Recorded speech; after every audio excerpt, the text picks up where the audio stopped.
परिवर्तिनी एकादशी व्रत कथा। धार्मिक शास्त्रों के अनुसार पौराणिक काल की बात है। युधिष्ठिर भगवान श्री कृष्ण से कहने लगे कि हे भगवान, भाद्रपद शुक्ल एकादशी का क्या नाम है, इसकी विधि तथा इसका महात्म्य कृपा करके कहिए। तब भगवान श्री कृष्ण कहने लगे कि इस पुण्य, स्वर्ग और मोक्ष को देने वाली तथा सब पापों का नाश करने वाली उत्तम वामन एकादशी का महात्म्य मैं तुमसे कहता हूं, तुम ध्यानपूर्वक सुनो। यह परिवर्तिनी एकादशी जयंती एकादशी भी कहलाती है। इसका यज्ञ करने से वाजपेय यज्ञ का फल मिलता है। पापियों के पाप नाश करने के लिए इससे बढ़कर कोई उपाय नहीं। जो मनुष्य इस एकादशी के दिन मेरी वामन रूप की पूजा करता है, उसे तीनों लोक पूज्य होते हैं। जो कमल नयन भगवान का कमल से पूजन करते हैं, वे अवश्य भगवान के समीप जाते हैं। जिसने भाद्रपद शुक्ल एकादशी को व्रत और पूजन किया, उसने ब्रह्मा विष्णु सहित तीनों लोकों का पूजन किया। अतः हरिवासर अर्थात एकादशी का व्रत अवश्य करना चाहिए। इस दिन भगवान करवट लेते हैं, इसलिए इसको परिवर्तिनी एकादशी भी कहते हैं। भगवान के वचन सुनकर युधिष्ठिर बोले कि भगवान, मुझे अति संदेह हो रहा है कि आप किस प्रकार सोते और करवट लेते हैं तथा किस तरह राजा बलि को बांधा और वामन रूप रखकर क्या क्या लीलाएं की। चातुर्मास के व्रत की क्या विधि है तथा आपके शयन करने पर मनुष्य का क्या कर्तव्य है, सो आप मुझे विस्तार से बताइए। श्री कृष्ण कहने लगे कि हे राजन, अब आप सब पापों को नष्ट करने वाली कथा का श्रवण करें। त्रेता युग में बलि नामक एक दैत्य था। वह मेरा परम भक्त था। विविध प्रकार के वेद सूक्तों से मेरा पूजन किया करता था और नित्य ही ब्राह्मणों का पूजन तथा यज्ञ के आयोजन करता था। लेकिन इंद्र से द्वेष के कारण उसने इंद्रलोक तथा सभी देवताओं को जीत लिया। इस कारण सभी देवता एकत्र होकर सोच विचार कर भगवान के पास गए।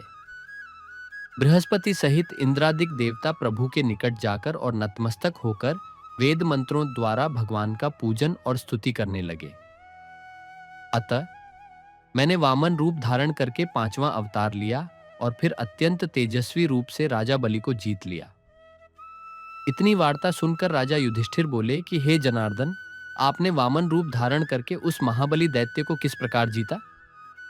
श्री कृष्ण कहने लगे, मैंने वामन रूपधारी ब्रह्मचारी बलि से 3 पग भूमि की याचना करते हुए कहा, यह मुझको 3 लोक के समान है और हे राजन, यह तुमको अवश्य ही देनी होगी।